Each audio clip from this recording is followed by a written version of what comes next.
deveriam saber, né? Então, é lógico que eu entendo que já se passou muito tempo, entendo que muitas das coisas a gente vai esquecendo mesmo, é normal, tá? Então, o que eu peço a vocês é que prestem bastante atenção nas coisas que nós vamos falar hoje. Caso haja dúvida, não esqueçam de perguntar, por favor, tá? Então, procurem, né, se vocês, né, verem que há necessidade, se vocês verem que eu estou falando alguma coisa que vocês não entenderam, procurem, logicamente, perguntar. Outra coisa, pessoal, que tem que tomar bastante cuidado é o seguinte: se eu estou indo rápido demais, se eu estou indo devagar demais. Como assim, professor?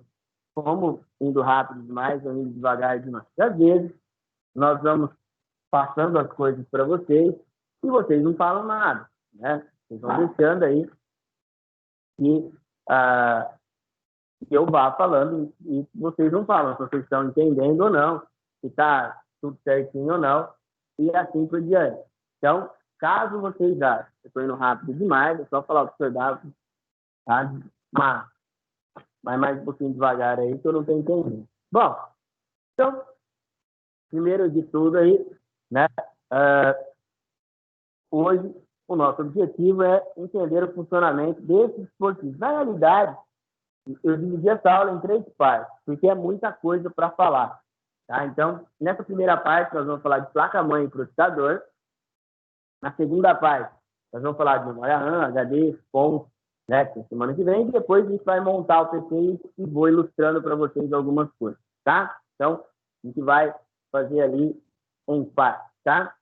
É lógico que, apesar de ter alguns modelos diferentes, de placas, né? Placas, elas têm alguns modelos que são um pouco diferentes um do outro. Especificamente, quando a gente vai falar de uso, né? Vai ser, hoje há uma padronização. Então, não tem tanto problema assim. Eu estou com alguns modelos para mostrar para vocês, mas não tem tanto problema. Só a partir de hoje, vocês vão me ver na sala mesmo. Daqui a pouco eu vou abrir a câmera para vocês. Vocês vão notar, quem vê, né? Eu vou estar na sala de aula. Então, estou na sala de vocês. A gente voltou a trabalhar na escola. Mas antes me perguntem, nós ainda não temos uma previsão quando poderemos voltar com vocês, tá? Dia 9, né, de outubro, sem ser essa sexta próxima, sai o novo decreto do Estado, e a partir desse novo decreto, é aí que nós vamos poder saber o que nós vamos fazer, tá bom?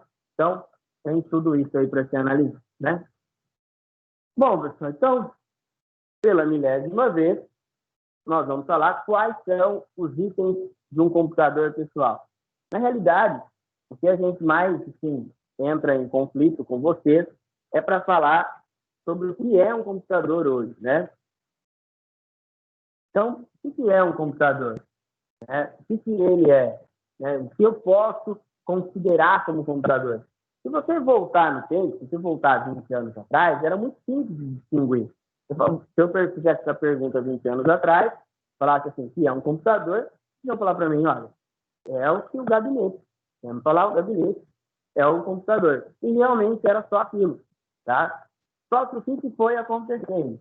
Acontecendo que a tecnologia, ela evoluiu de tal maneira, a nanotecnologia, principalmente, eu lembro que quando eu fazia a faculdade, a gente já falava em nanotecnologia, mas era algo que parecia que estava tão distante, né? Mas já tinha esse conceito, né? Nós já utilizávamos esse conceito, e assim, tinha os estudos, né, da Intel, na época, falava-se muito, né, do conceito de nanotecnologia, mas parecia que era algo tão longe, tá? Coisas de inteligência artificial também, né? E essa nanotecnologia, que aí a gente, igual eu falo, a gente deve para a Intel, deve no sentido de dela ter investido, tá? Porque, por exemplo, se não tivesse nanotecnologia nos processadores, hoje não teria 2 núcleos, 4 núcleos, 8 núcleos, 12 núcleos, no caso da AMD, por exemplo, 16 núcleos, no caso do Core 9. Então, se não fosse esse primeiro investimento, né, então nós não teríamos essa evolução. Então, mas o que isso tem a ver que, por exemplo, no caso da Intel, ela trabalha só com computador, né, só com processador de computador e notebook. Ela tem muito pouco computador para a área de smartphones, para a área de tablets, é muito pouquinho. Mas as outras empresas também tomam por base esses estudos para poder desenvolver o de vocês, poder desenvolver o delas, perdão, tá? Então, hoje, se nós fôssemos tentar buscar uma conceituação para computador, é tudo que engloba esses 5 itens. Então, tudo que for englobar placa-mãe, processador, memória, fonte, você conta como um computador, tá? Então, você pegou ali a sua placa-mãe. Quando você pega lá seu smartphone, quem está assistindo a aula pelo smartphone, quando você pega ele tem esses 5 componentes também. Entende? Você pegar a plaquinha do seu smartphone, eu já mostrei ela para vocês, ela tem todos esses componentes interligados lá dentro. E a fonte, lógico, ela vem da bateria, mas você também tem que carregar essa bateria, ela não é ad eterno, né? Então, né, você vai conseguir fazer com que esse computador trabalhe bem através de reconhecer toda essa estrutura, tá bom? Então, hoje, se você for chamar de computador, você pode falar que é o seu computador, seu notebook, o seu tablet, até a sua TV. Se você pegar as TVs Smart, né, elas têm, todas elas, né, a gente pode generalizar, toda a TV Smart, tá, gente? Não são todas as TVs. As TVs Smart, todas elas têm esses componentes que nós temos aí, né? Então, todas as TVs Smart, elas têm esses mesmos componentes que a gente está vendo, o mesmo que tem lá no nosso smartphone que a gente estava comentando, tá? Bom, pessoal, então, continuando. E o primeiro componente que nós vamos falar é a placa-mãe. A placa-mãe hoje, ela é indispensável, é lógico, mas eu sempre procuro passar para vocês que ela perdeu muito da capacidade que ela tinha, primeiro, né? A sua capacidade de configurações, né? Ela perdeu bastante. Por que ela perdeu bastante? Porque com o passar dos anos, a sua placa-mãe ela foi ficando responsável por bem menos coisas do que ela era responsável, por exemplo, há 20 anos atrás. Uma das mais importantes que deixou de ter responsabilidade da placa-mãe foi o chip de vídeo. A conexão de vídeo hoje, ela não é mais responsabilidade da placa-mãe e ela vem a ser responsabilidade do processador. Então, o chip de vídeo ele vem dentro do processador.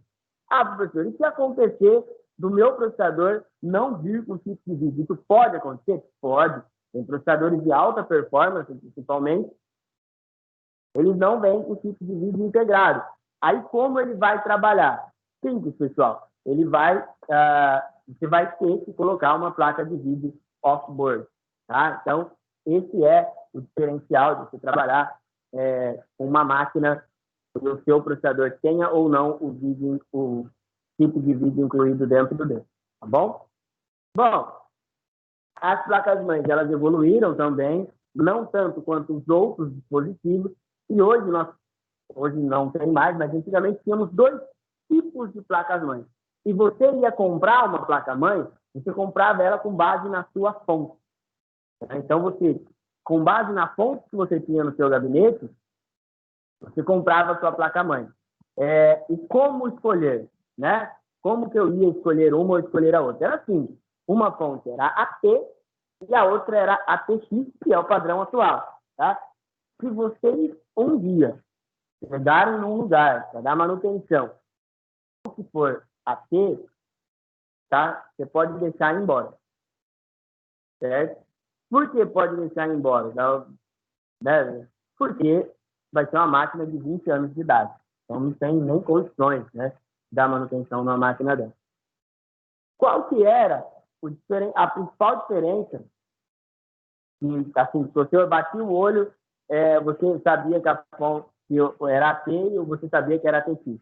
Um era o conector, já eu vou mostrar para vocês, o conector era diferente, e outra coisa era o botão. O power da fonte AT era na fonte. Então, o computador daquela época não desligava sozinho. Você tinha que ir lá no iniciar, desligar, aí ele ia fechar todas as aplicações, e aí ele ia te avisar, ó, você já pode desligar o seu computador. Ele já está apto a ser desligado, tá? O que foi acontecendo, né? O que aconteceu foi que, com o passar do tempo, né, os computadores foram tendo uma potência maior, isso aí, né, fez com que as pessoas tivessem que investir em fontes de maior qualidade. Então, o que mais fez também é porque a fonte AT, do tipo AT, ela não conseguia evoluir mais. Então, chegou uma hora, né, que não havia mais evolução, não havia mais como evoluir.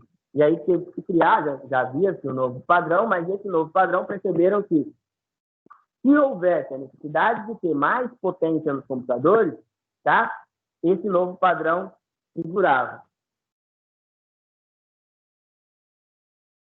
Então, isso que fez a mudança, tá? Pessoal, tem esse texto aí sobre fontes, eu vou mandar para vocês. Só copiar ele aqui, eu já mandar lá no grupo de vocês. Depois vocês dão uma lida, ele explica um pouco sobre as diferenças, tá, das fontes AT e da ATX. Ele é bem legal, é bem rapidinho de estar lendo, tá? Então, depois vocês dão uma lidinha lá para vocês.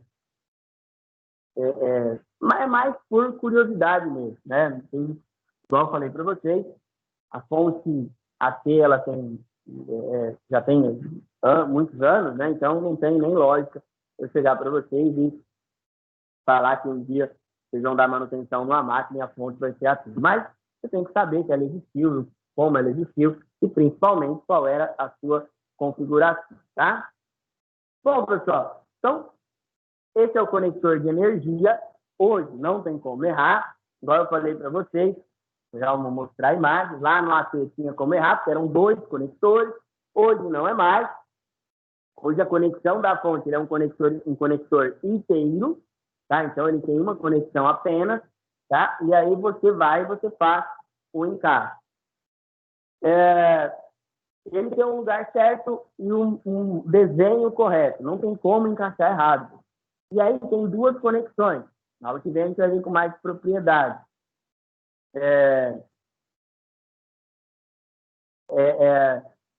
Vai ter essa primeira conexão que vocês estão vendo na imagem, que é da placa, é para fornecer alimentação para a placa, e a outra conexão é para fornecer alimentação para o processador. Tá? Então, portanto, a gente está com as 2 conectadas para poder ligar. Então, vamos cuidar, às vezes as pessoas elas esquecem de ligar um, e aí é onde o computador não dá vídeo, e aí acontece a pessoa ficar se tentando.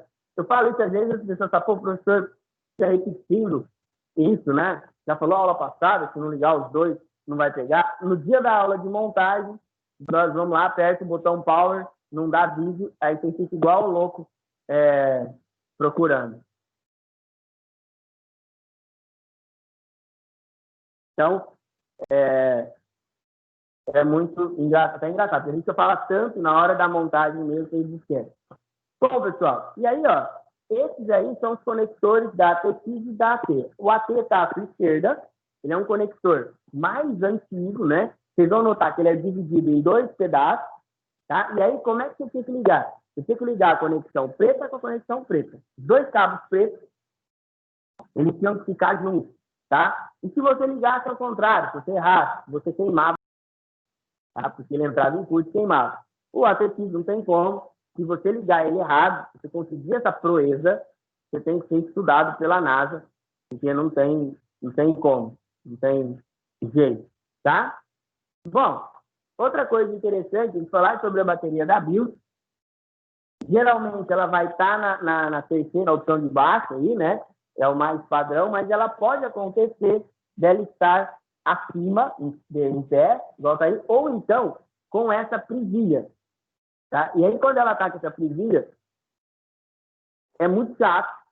Essa presilha, para parar de fazer funcionar, é muito complicado. Já aconteceu muito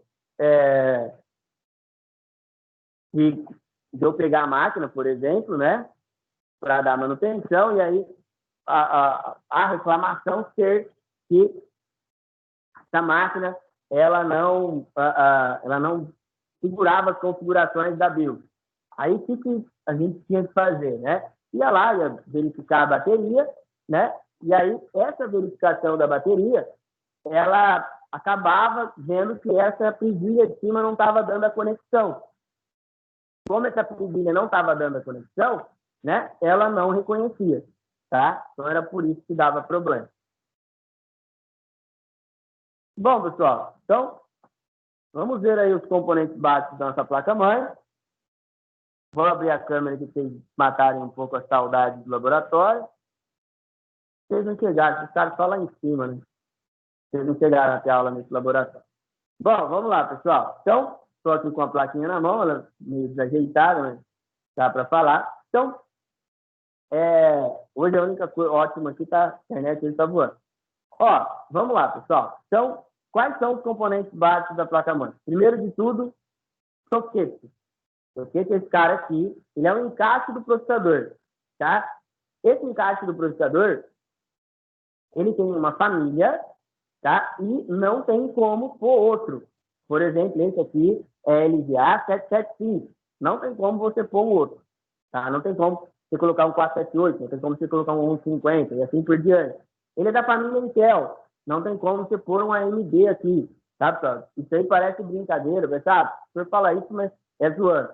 Vou contar uma que aconteceu esse ano ainda. Esse ano ainda. Já foi esse ano, foi um pouco antes de gente sair. Um aluno comprou um processador e falou, posso trocar na aula? Eu falei, pode, tá? Aí você troca. Na hora que ele trouxe, o processador dele era da AMD e ele comprou um i5 da Intel. Então, logicamente, que não funcionou, tá? Aqui são os bancos de memória, slot, né? Os encaixes. E memória é a mesma coisa. Esse aqui é DDR2. Se eu comprar uma DDR3, não vai encaixar aqui. O lugar do chanfre é diferente. Você tem que falar milhões de vezes, e às vezes ainda pode acontecer de comprar errado, tá? Aqui é o encaixe slot PCI Express, essa placa de vídeo, esse aqui. Esses são PCI, esses três são slots de expansão. Então, esse PCI Express é para vídeo, esse PCI aqui é para placa de som, placa de rede, e esse outro aqui é um padrão um pouco mais novo, chama Mini PCI Express, tá? Ele também é para placa de som, placa de rede, tá? Aqui nós temos a conexão de energia, ó.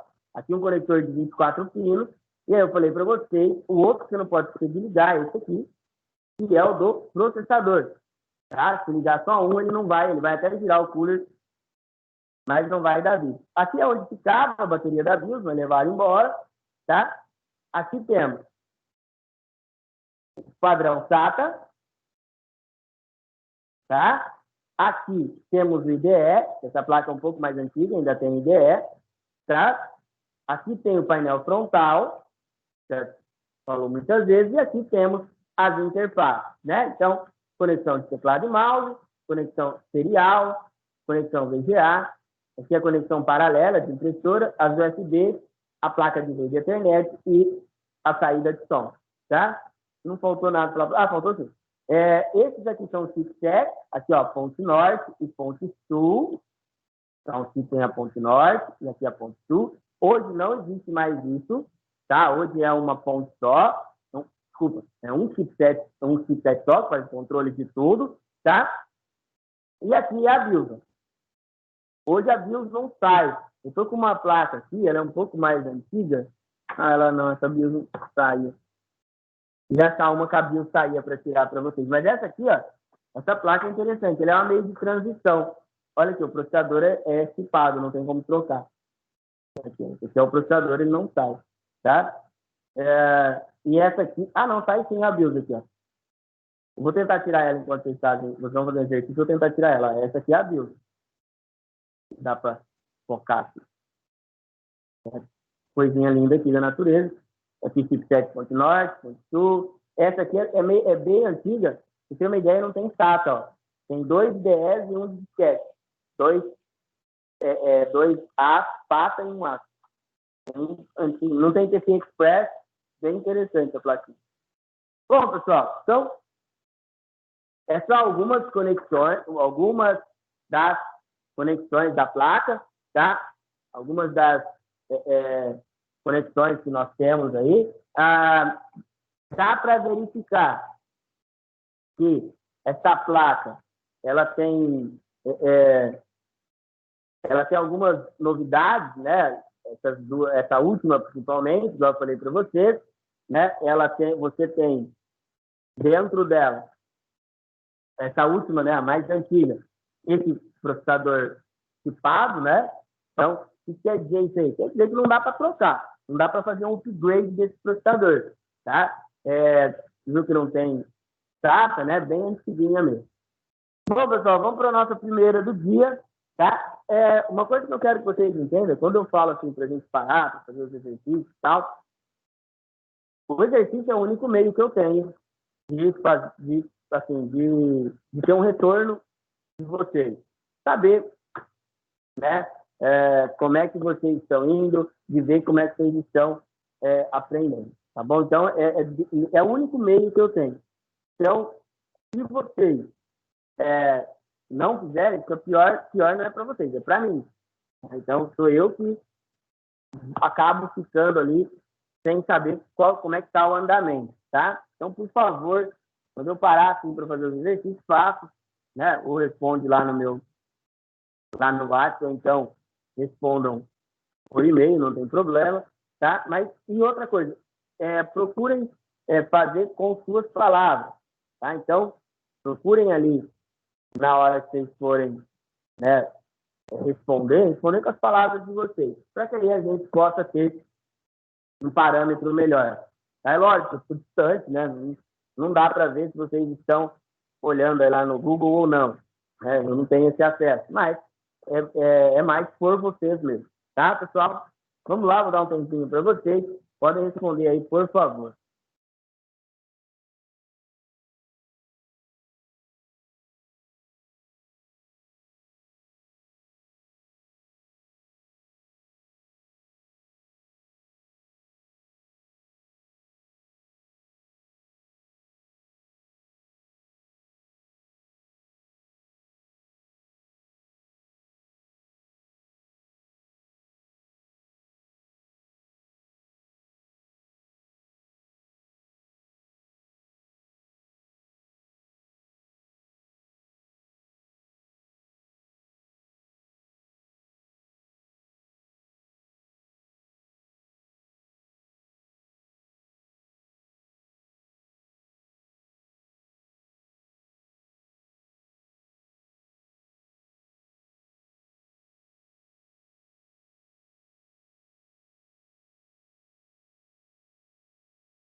Vamos lá, então? Bom, então, deu para ver algumas respostas aí, tá? A placa-mãe já dá para ter um entendimento bem grande sobre como ela funciona, né? E principalmente,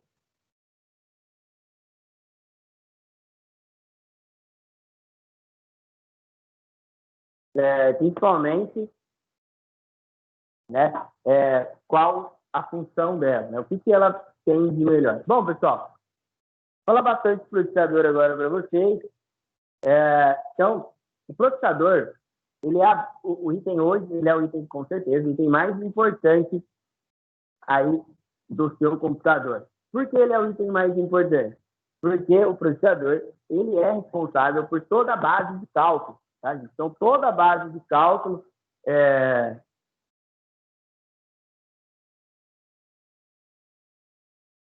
então, ela vem por parte do processador. Hoje nós temos, para PC de notebook, dois grandes fabricantes. Um deles é a Intel, né, que é a maior do mercado, e o outro é a AMD. Tá? Então, temos esses dois grandes fabricantes aí. Tá? O processador, igual eu falei para vocês, ele é a base de cálculo. Né? Ele é conhecido como CPU, quer dizer Central Processing Unit. E aí, uma das coisas que a gente mais escuta, né? Quando nós começamos ali, ou mesmo nos dias atuais, é que o gabinete é o CPU. O gabinete não é o CPU, né? Já sabe isso aí. O gabinete é o gabinete. O CPU é só o processador. Muitas pessoas elas vão falar que a CPU é o gabinete. Ela não é. Tá? A gente já sabe que, né, o CPU é só, na verdade, não é nem o processador em si, é só o núcleo, né? O núcleo dele que é a CPU, tá? Então, igual eu falei para vocês, é responsável por toda a base de cálculo, então todos os cálculos,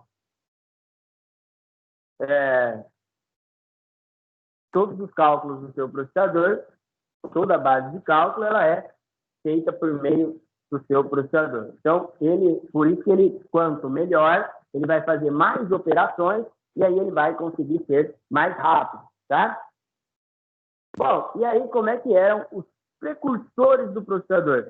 O processador, o pai do processador, né? Na verdade, tínhamos um grande computador chamado ENIAC, tá? Foi o primeiro grande computador existente. E o ENIAC, pessoal, ele não tinha um processador propriamente dito. Eu já falei para vocês que o ENIAC ele trabalhava com I/O. O que quer dizer I/O? Input e output, entrada e saída. Então, ele não tinha uma máquina para fazer... ele não tinha uma peça para fazer o processamento da informação. Na verdade, os programadores, o ENIAC era muito difícil de ser operado, então os programadores faziam o seguinte, eles deixavam o ENIAC pronto para exercer os cálculos que ele tinha que fazer. Então o ENIAC, ele, basicamente, ele era preparado para ter um tipo de trabalho, e ele só fazia aquilo, né?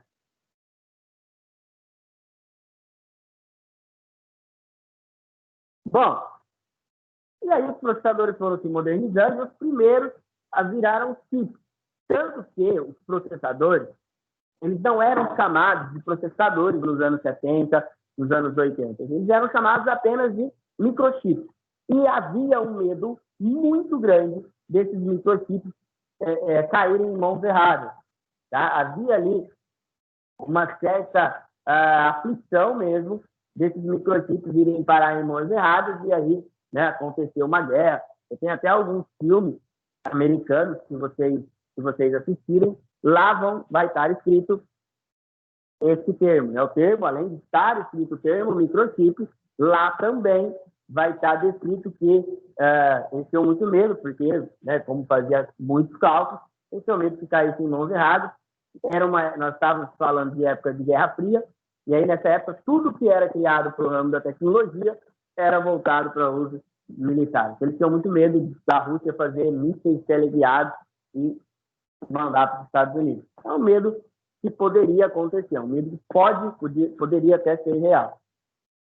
Bom, a Intel, ela foi a primeira fabricante de processadores modernos, né? E aí a Intel ela batiza os seus chips com o final 86. Por isso que quando vocês veem um sistema operacional em 32 bits, a gente chama ele de Intel i86.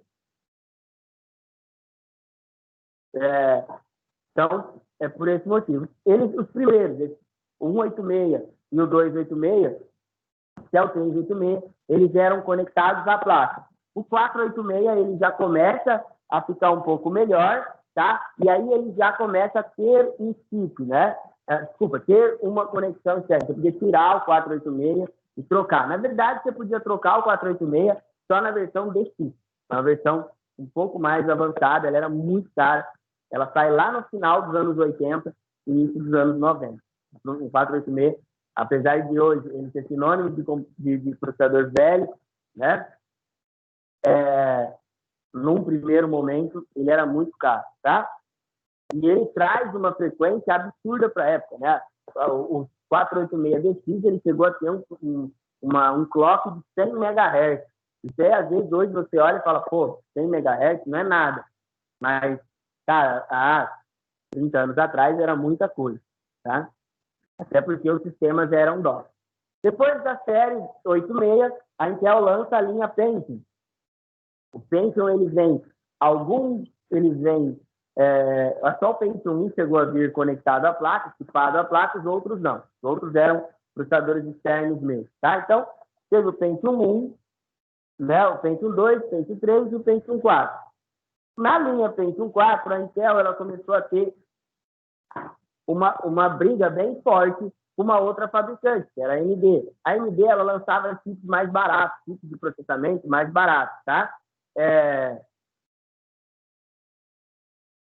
Então, por lançar esse tipo de processamento mais barato, a Intel precisava de um outro processador, porque ela não podia pegar o seu, né, o que ela tinha como base lá, porque ele era um processador de alto custo, tá? Então, por isso que a Intel ela resolve, num primeiro momento, não sair do foco da sua linha de processadores, tá? E ela cria a linha Celeron, que era uma linha de baixo custo, uma linha mais barata, tá? Ele nasce primeiro no socket 478, tá? Ele concorria com o Sempron, com o K62, tá? Mas foi muito pouco vendido e depois na 775 ele é mais vendido, tá? E o Pentium 4, eu separei ele para falar um pouco para vocês, porque o Pentium 4 é o seguinte, ele pega duas partes bem bacanas, tá? Da nossa história aí. Por quê, pessoal? Porque o Pentium 4, ele teve dois soquetes principais, o 478 e o 775. E ele quando a Intel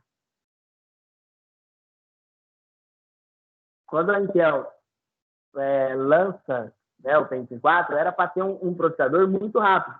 Tanto que tem uma versão que chama HT, as pessoas não gostam muito do HT, mas o HT ele foi super rápido, tá, gente? Ele era um chip de alta velocidade. Então, esse Pentium 4 HT, ele era veloz, mas o que aconteceu? Ele pegou um período de transição. E aí ele ficou muito caro. Como ele ficou muito caro, né, ele foi queimado durante um tempo, né? Principalmente aqui no nosso terceiro mundo, tá? Mas ele era muito bom. E, principalmente, ele era muito bom e você conseguia, né, com ele, tá, vencer processadores até mais modernos. Por exemplo, na época que tinha o Dual Core, o Pentium 4 HT era mais veloz, ele tinha um clock muito maior, tá? Bom, depois veio a tecnologia Dual Core. Na verdade, o primeiro foi o Dual Core. E o Dual Core era o seguinte, ele é lançado porque, na mesma época, a AMD ela lança um processador de 2 núcleos, físico, que era o Phenom X2. E a Intel ela não tinha lançado nada ainda com essa base, né, de ter 2 núcleos. O que a Intel vai e faz? A Intel corre com o seu projeto e a Intel entrega o Dual Core. O Dual Core ele não tem 2 núcleos físicos, tá? Ele tem um núcleo físico e o outro núcleo ele é emulado. O que nós chamamos de? Nós chamamos de linhas. Tá? Então, chamamos de linhas, e essas linhas elas emulavam um outro elas emulavam um outro processador. Então, por isso que as pessoas falavam que tinham dois núcleos, tá? Mas não é. Depois vem o Core e o Duo, esse sim. Esses são dois núcleos físicos. Tanto que, quando sai, né, o Core e o Duo, muitas pessoas falavam assim, a minha máquina tem dois processadores. E não era assim, tá? Não tinha dois processadores. Fisicamente, ia pegar e ia ter dois processadores dentro da máquina. Não era desse jeito. Você tinha, no mesmo processador, dois núcleos. Aí sim, nesse caso, do Forte e o Duo, eram como se fossem, ele trabalhava como se fossem dois processadores, tá? Teve um mais avançado também, que era o padrão 775, que era o Core to Quad. Core to Quad, ele tinha 4 núcleos. Ele era sensacional, mas ele foi muito caro, porque a Intel, como ela tinha essa sequência, né, ela tinha Celeron, Dual Core, Core to Duo e depois Core to Quad, ela tinha que ir aumentando os preços. Então, por isso que ele não vendeu tanto. Ele era muito bom. Bom, nesse mesmo período, ali depois de 2006, 2007, mais ou menos, a Intel lança o Atom. E o Atom, ele foi lançado para quê? Primeiro de tudo, pessoal, para microdispositivos, tá? Para dispositivos pequenos. Então, na época é lançado um tipo de notebook, na verdade não é notebook, netbook, né? Que era um note pequeno, né? Bem pequenininho. E aí o princípio dele era o de você fazer dispositivos pequenos. Primeiro veio o netbook, depois o tablet, e não usar em PCs, porque ele tinha um clock muito pequeno, um clock muito baixo. O que aconteceu? O que aconteceu foi que, com o passar do tempo, né, uma empresa brasileira, ela começou a criar, ela pediu uma placa-mãe que viesse com o Atom. Tanto que o Atom, ele não vem fora. Você não consegue tirar o Atom, ele vem chipado. Se você pegar, se você tiver um computador e ele tiver lá, que veio com o Atom, tá? Você vai notar que ele tem um chip, tá bom? Aí, o que aconteceu mais ainda? Além dessa fabricante, ela começar a vender um computador com esse processador, com o Atom, tá? Ela é um computador de muito baixo custo. Tanto que se você pegar uma placa-mãe do Atom, ele nem cooler tem. Só que o que acontece? Ela não explica que o desempenho é muito baixo. Só fala, tanto que quando você vai ver esses computadores aí, eles que é da Intel. Tá? Eles não chegam e falam, é um processador um pouco pior. Tá? Eles só falam, tem um Intel aqui. Tá?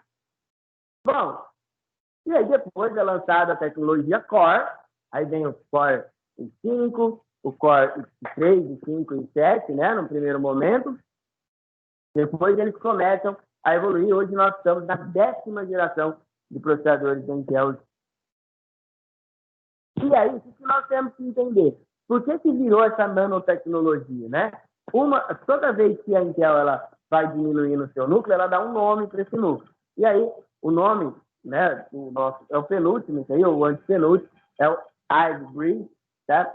E a Intel quis fazer, principalmente com ele, foi mostrar, né, que ela podia trabalhar uma tecnologia pequena. Bom, e a Intel também, quando ela tem ela chama de HD Graph, tá? Então, esse HD Graph, ele é a propriedade do tipo de vídeo Intel. Pessoal, o que eu quero de vocês agora? Eu quero que vocês escrevam quais as características, pelo que nós falamos até agora, dos processadores Intel. Vamos lá.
Vamos voltar? Bom, vamos lá. Então, falamos da Intel, agora vamos falar da sua principal concorrente, né? A AMD. A AMD, ela também é uma empresa de fabricação de processadores, né? Ela também ali foi criada no Vale do Silício, tá? E aí é o seguinte, qual que é o diferencial, também americana, né? Então, qual que é o principal diferencial entre a AMD e a Intel? O principal diferencial entre elas, a que você mais vai ver aí diferença, é que a AMD ela sempre é voltada para desempenho, tá? Então, a AMD ela sempre vai procurar, né, adquirir o melhor desempenho possível, tá? Então, ela não vai ligar muito para, por exemplo, se o processador tem algum problema, né, de esquentar e assim por diante, tá? Então, a gente tem que tomar bastante cuidado, né? Porque quando, por exemplo, o processador esquenta muito, a gente sabe que ele vai dar defeito, né? Então, tem que tomar muito cuidado com isso aí. Outra coisa, pessoal, é o seguinte, é com relação, né, ao desempenho. A AMD ela sempre buscou ter um desempenho grande, então ela nunca nunca teve assim preocupação com o overclock. A Intel ela tem um overclock bloqueado em muitos dos processadores, tá? Então, essa parte de ter um overclock bloqueado, né, faz com que os processadores da AMD também tenham uma durabilidade muito menor, tá? Tem tudo isso também que a gente tem que levar em consideração. Bom, a AMD ela começa a sua história com o K5. O K5 foi o primeiro processador da AMD e ele vai ali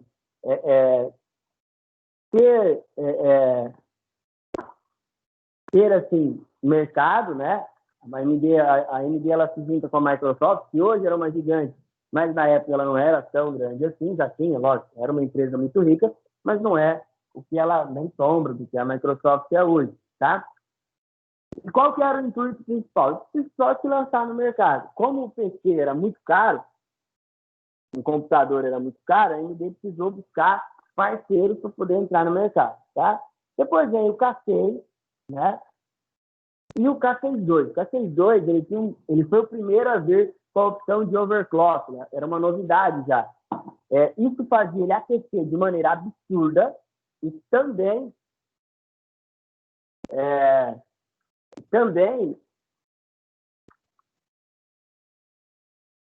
o que acontecia, né? Ele acabava muitas vezes, como o gabinete era diferente do que é hoje, ele seguia uma padronização, às vezes ele chegava a pegar fogo, tá? Eu, por exemplo, fiz um pegar fogo uma vez sem querer, por isso que eu guardo uma certa mágoa do AMD. Tá? Depois a AMD lança o Athlon. O Athlon continua com aqueles problemas de estabilidade, o Athlon ele continua com aqueles problemas de tentar demais, o Athlon ele continua com os problemas de ser mais frágil, né? Porque essa parte que você está vendo aqui em cima, esse núcleozinho aqui, ele já era o processador, então por isso ele acabava ficando muito frágil. Depois vem o Duron, o Sempron, aí o Sempron, o Celeron nasce por causa desse processador. Por quê? Esse processador a AMD lança de baixíssimo custo.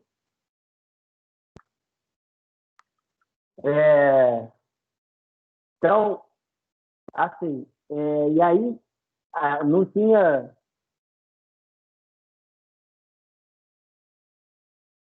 e aí não tinha muito como a Intel concorrer, tá? Então, por esse motivo, né, que fez com que, né, a Intel ela criasse um processador com um clock menor e aí ela conseguia concorrer ali com a AMD, né? um clock menor, mas de mais qualidade. Depois vem o Athlon 64, esse aí também é importantíssimo para nós. Só pelo nome já dá para imaginar o seu nível de importância. A importância principal do Athlon 64 é porque ele foi o primeiro a ser 64 bits. Tá? Então, ele foi o primeiro a ter a tecnologia 64 bits, e por isso que tecnologia 64 bits, além de se chamar 64 bits, é a AMD 64. Tá? E depois vem o Bulldozer, é uma tecnologia bem mais recente. Tá? Por exemplo, nós temos um laboratório aqui que tem os Bulldozer. O Bulldozer, a tecnologia dele, nós chamamos também de FX. Tá? Ele é muito bom. E aí, nesse período, a AMD ela começa a partir para o mundo gamer. Tá? Então, é nesse período que ela começa a ir para o mundo gamer. E hoje, nós temos a tecnologia Ryzen. Né? O Ryzen é absurdamente, tem uma tecnologia, a taxa de velocidade é absurdamente grande. Tá? Então, a AMD ela conseguiu ali, nos processadores, nesse tipo de processadores, é, é, com com uma velocidade maior, e também fazendo um overclock muito maior. Uma das coisas que a AMD nunca consegue solucionar é a questão do aquecimento. Ele ainda aquece muito e ele esquenta demais, né? Mas o desempenho é absurdo. Tá? Bom, agora vamos fazer a mesma coisa para o AMD. O que vocês entenderam das características do AMD? Vai lá, pessoal.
Vamos lá, pessoal. Vamos continuar. Bom, e aí tem alguns outros tipos de processadores que são um pouco especiais. Por exemplo, processadores para servidor. Processadores para servidor, eles usam um tipo de tecnologia um pouco diferente, tá, pessoal? Então, por exemplo, se você pegar... Por que eles usam essa tecnologia diferente? É, porque é, você vai ter que utilizar um processador e aí que tenha um tráfego de dados que seja estável. É, então, por isso que quando você vai pensar em processador para servidor, tem que pensar em algo que tenha mais estabilidade, tá? Bom, os dois grandes fabricantes, eles têm processadores para servidor. A Intel, ela tem o que é mais vendido, né? Ele é muito mais vendido mesmo. Na realidade, se eu for falar para vocês qual que eu conheço, eu só conheço o Xeon da Intel. A AMD tem dela, já vamos falar sobre ele, mas eu nunca trabalhei com o Opteron, por exemplo. Tá? Eu sempre trabalhei com a arquitetura Xeon. Ela é muito boa, ela vai trabalhando, fazendo o seu trabalho de maneira muito estável, e quando você põe mais de um processador, esse, no caso, o da Intel, vocês vão notar que ele consegue ter uma estabilidade de trabalho, tá? O outro é o da AMD, o processador de servidor para a AMD chama Opteron, tá? Eu não tenho muito a falar sobre ele, porque o Opteron, tá, pessoal? Eu nunca usei, para ser sincero. Eu só vi em um servidor ou dois, se não me foge a memória, e vi assim, em funcionamento. Então, eu não tenho uma base de eu ter instalado, eu ter utilizado ele para passar para vocês, tá?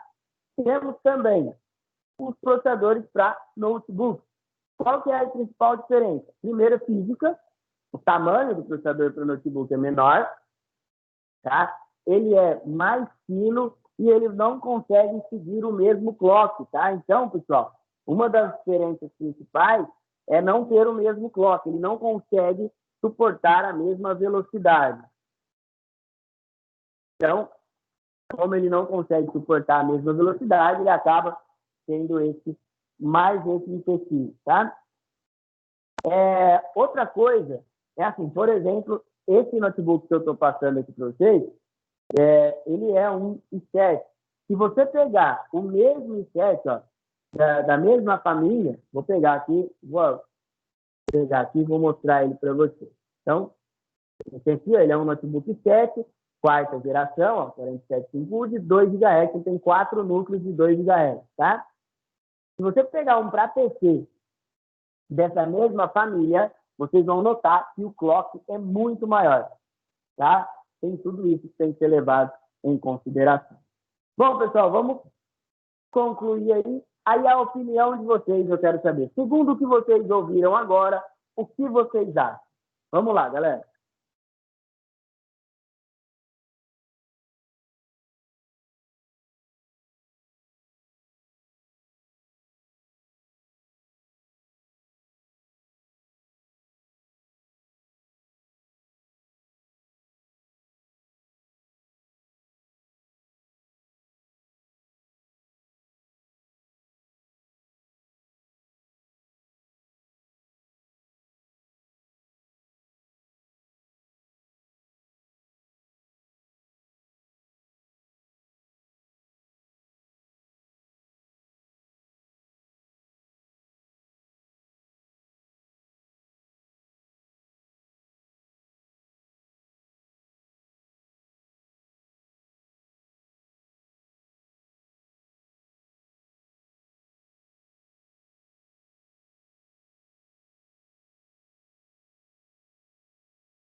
Vamos lá, pessoas?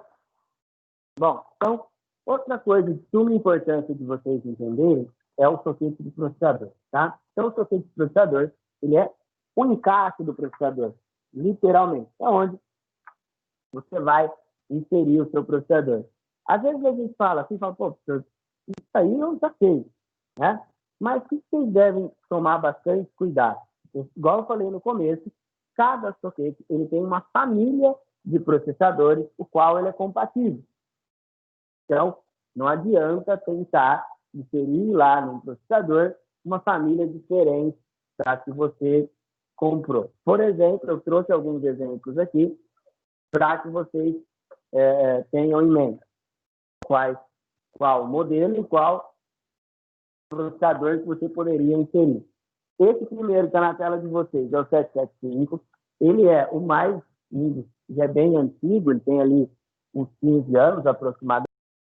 E ele encaixa a família Dual Core, Core 2, o Celeron, tá? Todos eles fazem parte desse soquete aí. Então, você pode encaixar isso. E qual era o problema desse soquete? Ele foi o mais vendido do mundo, tá?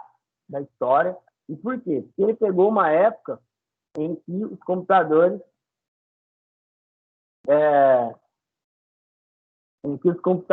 eles estavam mais popularizados. Então, foi a maior época de vendas de computadores. Tá? Então, por isso que ele foi mais vendido no mundo, na história. Depois, os outros tinham um desempenho até melhor, mas né, eles vieram de uma época aí já que o mundo estava em declínio a venda de computadores. Tá? Bom, esse é o 1186, ele é da série I, né, em 3, 5 e 7.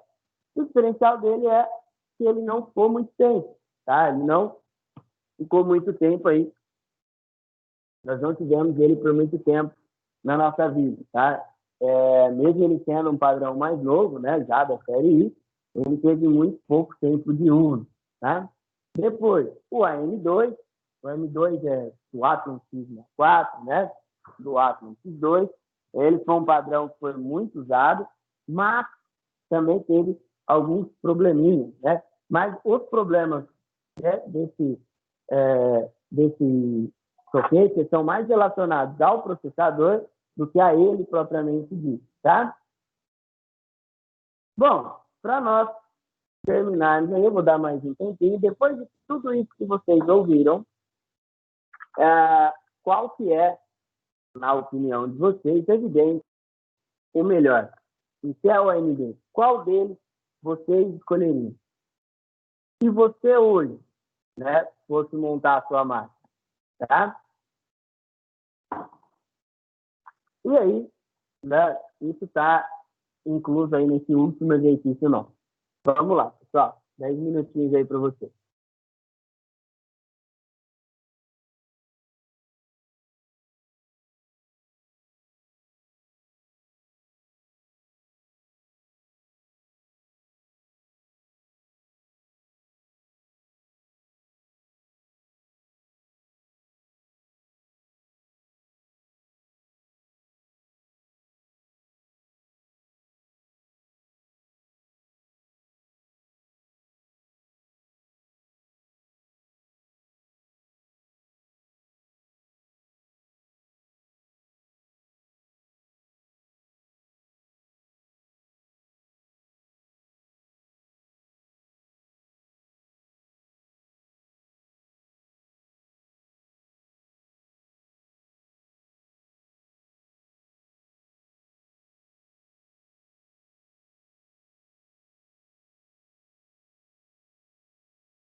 Bom, pessoal, então a gente vai parando por hoje, tá? Na aula que vem, a gente vai falar dos outros componentes, de memória, de HD, né? Mostrar como é que o HD está funcionando e assim por diante. Quem não acabou ainda, pode ir acabando aí e me mandando, tá bom? Pessoal, tenham todos um ótimo final de semana e até semana que vem. Tchau, tchau, pessoal.